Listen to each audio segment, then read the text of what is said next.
Olá, estudante! Seja muito bem-vindo ao curso de Iluminação Cênica. Eu sou a Letícia e é um prazer te receber aqui nessa videoaula da Escute.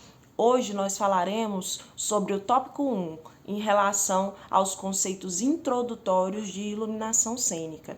Então, nós começaremos entendendo desde lá do princípio como que a iluminação surgiu e como ela se desenvolveu ao longo do tempo. Então, vamos lá? Para se falar sobre a história da iluminação, é importante entender que ao longo do tempo ela se desenvolveu e se subdividiu entre iluminação natural e iluminação artificial. A iluminação natural é a iluminação feita, pelas radiações do sol, sem interferência do ser humano. Então, essa iluminação, ela foi por muitos séculos a única a ser utilizada nas representações. E um exemplo disso é o teatro grego, que utilizava essa iluminação nas suas representações aí que duravam o dia inteiro, Então, eram feitas em locais abertos, para poder receber uma maior quantidade de luz solar. E também os gregos, eles foram muito importantes para a história da iluminação, porque eles foram os primeiros a pensar em aparatos tanto de iluminação, quanto de cenário, quanto de maquinário, e trouxeram isso para dentro dos palcos. Então, eles com essa precariedade de recursos, mesmo assim, com essa precariedade, eles estudavam, sobre a rotação da Terra, eles estudavam sobre as estações do ano, para que, essas interferências, da natureza, elas fossem o mínimo possível, questão de chuva, questão de nuvens, dando sombra. Então, eles estudavam muito sobre isso.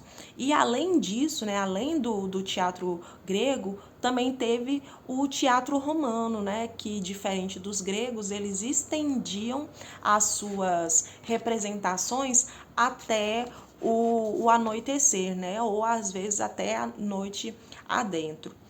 Então, quando, essas representações elas começaram, a se estender até a noite, a luz do fogo se tornou a solução ideal para aquela época.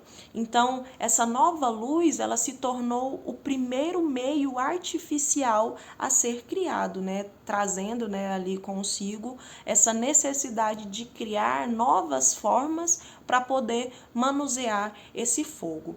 Então, nós temos aqui o exemplo da vela de azeite, que foi uma criação, que veio desse meio artificial, desse meio, dessa luz do fogo, Então, com a criação, do fogo, não tinha mais delimitação do tempo, das representações. Elas poderiam ser ali feitas durante o dia, durante a noite, poderiam se estender vários e vários dias.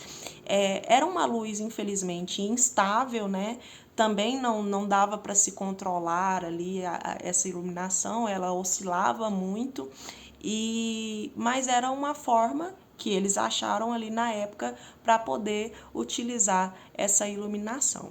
Então, nós temos aí também um vídeo sobre o Teatro Olímpico de Vicenza, que é um teatro que foi ali criado na Itália durante o período de 1580 e 1585, e ele é um exemplo de teatro que funciona até hoje, Ele está em funcionamento até hoje. E ele tem lá, agora ele não é mais utilizado esse sistema, mas ele tem um sistema de iluminação a óleo, Então, ele foi utilizado poucas vezes esse sistema, devido ao seu alto custo e devido aos riscos de incêndio, mas ele é um exemplo de um espaço que ainda está sendo utilizado até hoje e que foi feito e criado com um sistema mais arcaico. Então, se vocês conseguem ver aí pelo vídeo, vocês vão ver o quão bonito é esse tipo de iluminação. Porém, perigoso ali, perigoso para poder ser utilizada. A iluminação a gás, ela surgiu ali no finalzinho do século XVIII para o início do século XIX. E foi uma iluminação que revolucionou a vida noturna das cidades, né? Com a criação de iluminação pública. Então, além desse feito, a iluminação a gás, ela foi a primeira a trazer uma igual claridade para a cena, né? Então você conseguia ver ali o palco todo com uma igual claridade, diferente, né, do meio combustível que era o fogo, que não conseguia fazer isso porque ele tinha uma intensidade menor do que a iluminação a gás. E outro feito também é que com a iluminação a gás surgiram novos efeitos de luz, né? Conseguiram ser criados refletores mais potentes para poder serem utilizados na cena. Então nós temos aí um exemplo que é o limelight.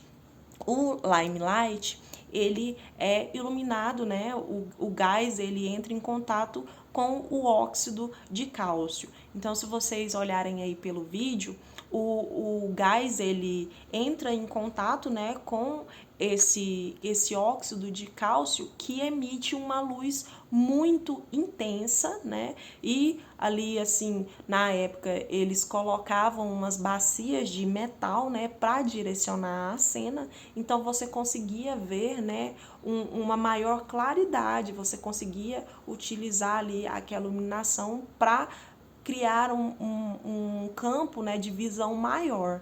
Então, esse foi um dos feitos da iluminação a gás. Em 1879, Thomas Edison revolucionou o mundo da iluminação com a criação da luz elétrica. Essa nova iluminação, ela possibilitou a criação de novos recursos técnicos e cenográficos, como é o caso da vara de luz, né? Então, essa eletricidade, ela gerou calor, ela gerou força para movimentar máquinas. Então, além da iluminação, foram criados vários outros recursos. E, além disso, né, essa iluminação, ela veio a trazer possibilidades de novos espaços alternativos. Ela conseguiu escurecer por completo, né, a plateia, que antes isso não era possível, né, e às vezes não era tão comum assim, né, se ter a plateia apagada. E também, né, essa era da eletricidade veio a surgir a profissão de iluminador, que antes era realizada aí por diretores, coreógrafos, cenógrafos, arquitetos, mas essa profissão mesmo ela só veio a ser conhecida, né, por esse nome quando veio a era da eletricidade. Então, nós podemos ver aí um vídeo falando sobre a caixa cênica, né? A caixa cênica, ela ganhou, né, esses novos recursos, né? Ela ganhou várias novas de luz mecanizadas, né? Palcos que descem e sobem, varandas técnicas de acesso rápido, gerando, né, possibilidades de criações aí imensuráveis. Então, a eletricidade, ela veio para trazer novos recursos para a cena, né? Então, assim, foi uma revolução que o Thomas Edison trouxe para dentro, né, da história da iluminação. Ao longo da história da iluminação, alguns nomes foram importantes para o desenvolvimento do cargo de iluminador, que veio a ser criado durante a era da eletricidade. Então, essas pessoas, né, nos seus tempos, né, nas suas épocas, elas tinham o interesse em experimentar com a luz. Então, o primeiro que nós conheceremos é o Sebastião Serlio, que ele era um arquiteto italiano do Renascimento que tinha uma forma diferente, né, de utilizar a luz. Ele gostava de colorir, né, o espaço cênico através da vela, e ele colocava na frente da vela garrafas de vidro com líquidos coloridos. Então ele conseguia fazer esse efeito através desses recursos assim mais arcaicos, né, mais precários, só que ele conseguia um efeito na cena. O segundo é o Leone de Some, que ele foi um dramaturgo, diretor, ator, poeta, tradutor, e ele era judeu italiano do Renascimento. Então, lá no século XVI, ele já concebia a iluminação cênica como uma linguagem integrante ali da progressão dramática. Então, o que ele fazia? Ele dividia as fontes de luz em camadas e usava isso para diferentes funções, às vezes simultaneamente durante ali o espetáculo. Então, modernas teorias, né, da percepção, como a adaptação do olho e a de contraste simultâneo, foram inspiradas nessas experimentações do Leone de Some. E aí o próximo é o Vincenzo Scamozzi, que ele foi um arquiteto e escritor italiano de arquitetura, né? Então ele herdou lá no início do processo de construção o Teatro Olímpico de Vicenza, que nós vimos um vídeo dele que tinha um sistema, né, de iluminação aí a óleo. Então foi criado esse teatro pelo Vincenzo Scamozzi. E o próximo é o Nicola Sabatini. Então, o Nicola, ele foi um arquiteto italiano do Barroco e foi extremamente importante e influente em sua época, por seus trabalhos, né, pelos seus projetos pioneiros e inventativos de teatro, de cenário, de iluminação, de maquinário de palco.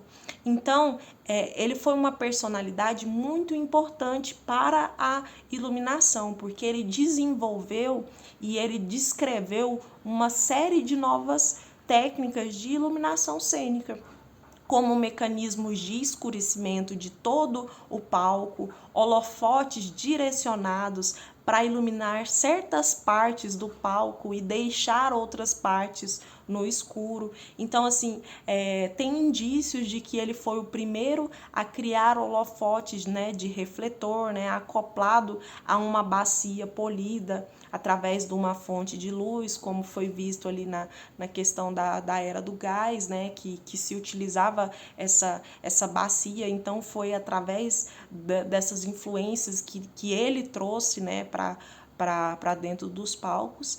E ele, em 1638, publicou um livro com técnicas além de encenação. Ele descreveu como construir uma engrenagem para manipular a intensidade da luz nos candelabros de velas.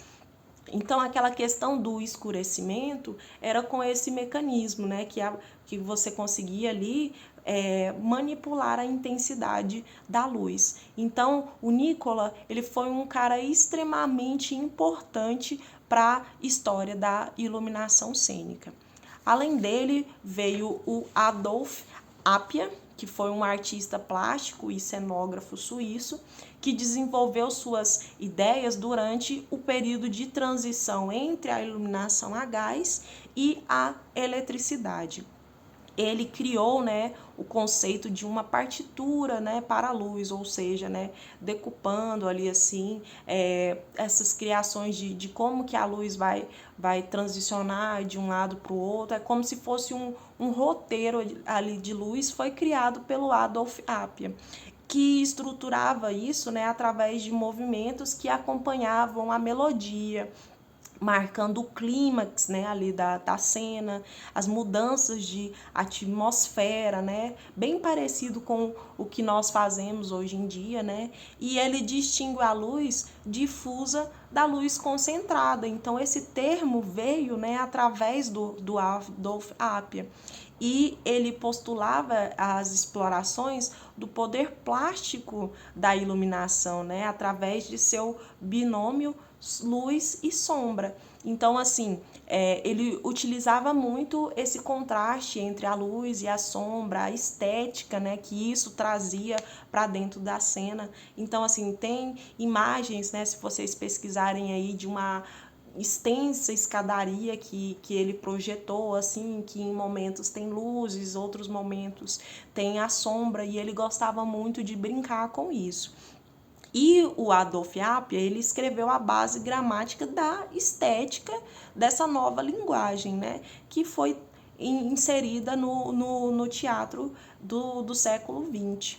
Então, toda essa parte, né, de estética da luz e do teatro também foi inspirada no Adolf Appel. E nós temos também o Edward Gordon Craig, que foi um ator, um cenógrafo, produtor e diretor de teatro inglês. E assim como o Appia, o Craig considerou esse movimento, né, essa nova base da arte da revelação, né? Então ele pensava na iluminação ao mesmo tempo como um elemento ali articulador e simbólico, através da sua capacidade de mostrar e esconder, né, de pintar a cena através das cores, né, e é uma forma de trazer cores móveis para a cena. Então o Craig ele percebeu também esse poder da iluminação, né, de esconder, de acender, né, de escurecer uma parte, de evidenciar outra parte da cena, de colorir e perceber que essas cores elas trazem, né, uma sensação diferente para a cena. Então, a iluminação, ela finalmente ela foi liberta, né, daquela realidade, né, daquelas reproduções de realidade e criou novas formas de serem feitas, né, com novos elementos visuais, né, com linhas, com formas, com volumes, com cores. Então, ele foi uma personalidade importante para a história da iluminação com essas novas percepções. E a última personalidade que nós temos aqui é a Loie Fuller, que foi uma mulher, né, dentro dessa parte de investigação da luz, de experimentação da luz, e ela foi uma atriz e dançarina norte-americana. E ela foi pioneira de técnicas tanto de dança moderna quanto de iluminação teatral. E ela fazia uma união de suas coreografias com os seus trajes confeccionados em seda e iluminado por multicores, né, por luzes de multicoloridas. Então ela percebeu que a iluminação ela influenciava no figurino.